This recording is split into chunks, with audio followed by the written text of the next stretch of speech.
Estamos de volta com os contos e os encontros nos contos. Então, falamos no vídeo anterior um pouquinho sobre a questão da atenção, da presença, no desenvolvimento da individuação, né? E a partir da individuação chegar perto da essência. Né? Todas as religiões e culturas falam desse processo e todos os mitos também. Né? Se nós formos olhar o caminho do herói dentro dos mitos, né? Nós vamos ver que é sempre alguém que fez uma trajetória de transformação e volta com ferramentas para a sua comunidade, para expandir a consciência da comunidade.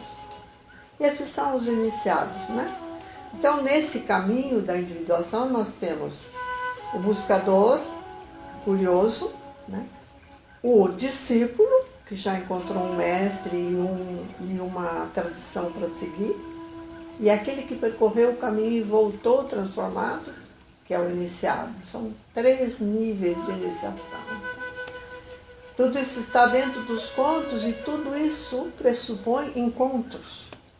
Encontros consigo mesmo, encontros com o mundo e com as pessoas de fora. Né? E é curioso porque existem determinados encontros que são comuns em todas as culturas. Um deles é o encontro com o mestre. Né? E o mestre pode ser tanto uma velhinha de uma choupana perdida na floresta, né? Como um guardião de um templo, ou como um guardião de um tesouro, né? Um dragão dentro de uma gruta. Então, esses encontros com esses aspectos nossos, na verdade, né? Porque o Jung fala que todo o conteúdo dos contos conversa com conteúdos nossos. Né?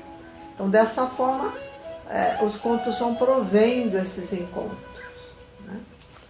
E eu acho que você deve ter uma perguntinha aí, quem sabe. Sim, tenho várias. Por que a civilização ocidental tenta minimizar a figura do mestre? Essa é uma pergunta interessante, Guto. Por quê? Né? Porque nós estamos vendo hoje as consequências do racionalismo. Né? O racionalismo nos levou a essa ausência da cosmovisão e achar que o homem é o centro do mundo. Né?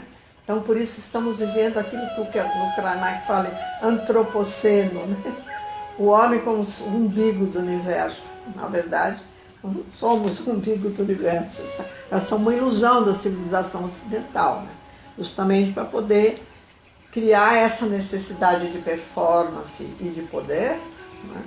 Se fala muito em empoderamento como se fosse uma coisa que se acha assim na prateleira e que seja fundamental. Né? E quando o mestre fala do caminho, né? Não é do resultado. Né? Então, o resultado depende da qualidade do processo, do seu caminho. Então, não tem garantia nenhuma. Né? O racionalismo tenta dar garantias para sossegar o ego. Na medida que o ego vence aquela garantia, ele já quer outra. Então, é um caminho insustentável esse do racionalismo. Enquanto que a presença do mestre tenta devolver você para o seu caminho. Ele tenta, mas a decisão é sua. Né? Então, não é que o mestre condicione, né? A presença do mestre condicione o discípulo, pelo contrário, libera do ego, da personalidade e das máscaras. Mas para isso você precisa ter humildade de saber que o que você sabe só está provocando destruição na sua vida. Porque tudo que você aprendeu não está te trazendo nenhum benefício. Tem que ter uma rendição, uma entrega. E isso o mundo ocidental não interessa. porque é entregar o poder ao outro. A confusão é que não é que você está entregando o poder ao mestre, você está se entregando ao processo que o mestre já viveu. É diferente, não tem nada a ver com poder. E se o mestre exerce qualquer poder, então ele já não é um mestre, né? Ele já é um mestre decadente. É interessante, né? Quantas possibilidades nós temos hoje, né? E a contação de história sempre presente em todos esses caminhos. Os sufis, por exemplo, fazem todo o processo iniciático através dos contos, assim como os xamãs, né? E outras culturas. Nós sabemos que algumas culturas da Lituânia, Noruega, Suécia, até hoje nas escolas usam os contos folclóricos para dar esse imaginário, a riqueza do imaginário para as crianças. Então, o mestre é fundamental, porque é ele que te dá o espelho de onde você está, né? E a ferramenta para você superar. Que você pode até concordar ou não, mas o mestre pode te ajudar se você quiser. É o papel do terapeuta, né? Ou dos religiosos, que são daqueles que são criteriosos, né? Também tem muito religioso que não fez o caminho de transformação, né? Mais alguma pergunta? Sim. Professores e pais deveriam contar histórias. E o que fazer antes de contá-las? Viver nelas e viver com elas, para desenvolver sua própria presença. Como é que o dragão desse conto conversa comigo? Como é que eu me sinto? Eu estou falando do Chapeuzinho Vermelho, né? Como é que eu fico com cada uma dos personagens? Que personagem dessa história é mais difícil para mim? Né? E com essa presença contar a história, que aí você se transforma num canal e não apenas num narrador. Né? Você se transforma no canal da sua própria consciência. Né? Você vai mais para a sua essência quando você está vivendo dentro do conto, antes de levá-lo para os alunos ou levar para os seus filhos. Convém fazer isso. Né? E qual que é o principal inimigo da presença hoje? A falta de atenção. Né? Falta de atenção consigo mesmo, tem, assim, com todos os seus corpos. Né? O que minha mente está trazendo para mim, como é que está meu corpo, né? O que é que eu estou sentindo. Né? Nós estamos muito no piloto automático, por causa da pressão da performance, do poder e do status. Né? A gente está fora da nossa presença.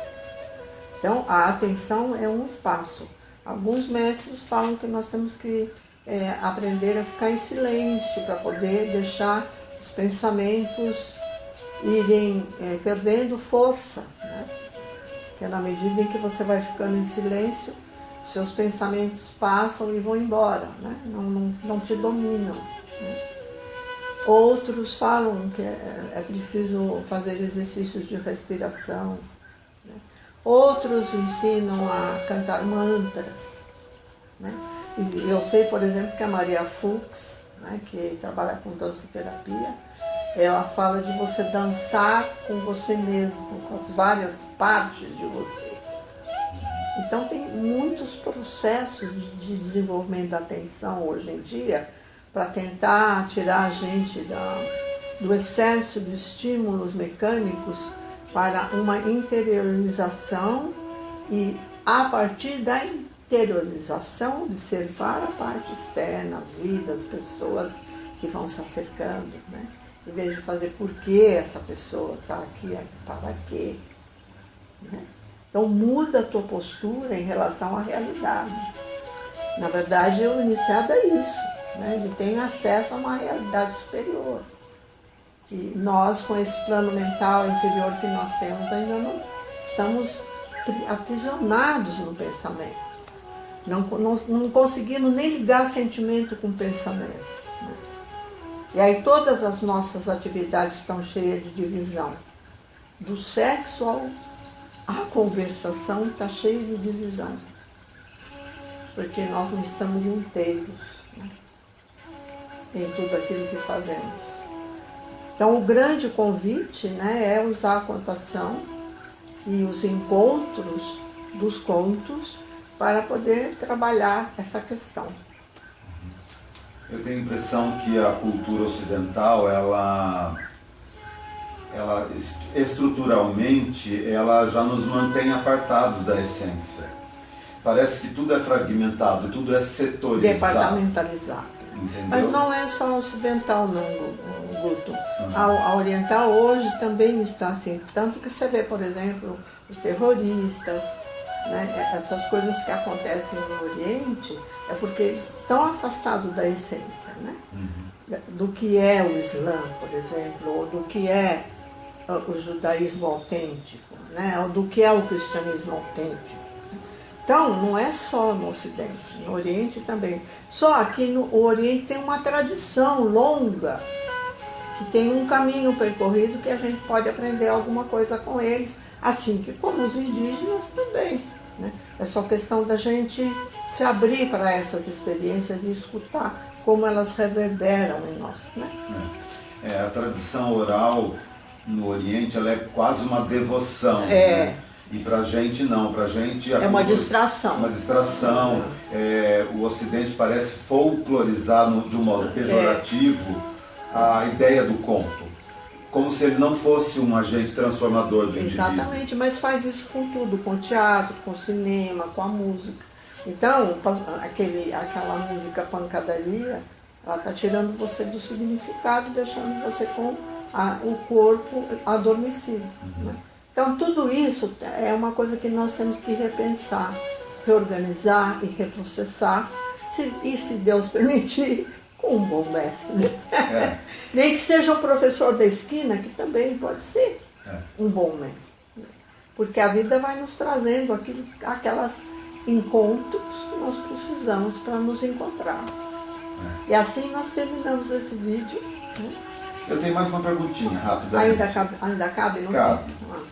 Do ponto de vista institucional, como que a gente pode chegar à essência? Perguntando qual a intenção. Sempre voltando para o sentido da instituição. Por que essa instituição foi criada? Com que diretriz? Com que visão? Então, dependendo da qualidade da visão da instituição e dos processos orgânicos que essa instituição consiga desenvolver, o resultado é excelente, né? Mas sempre sem esquecer que sempre há um movimento, né? Uma oxigenação das estruturas. Se isso não acontecer, enrijece, morre. Não vai para diante. Como nos contos.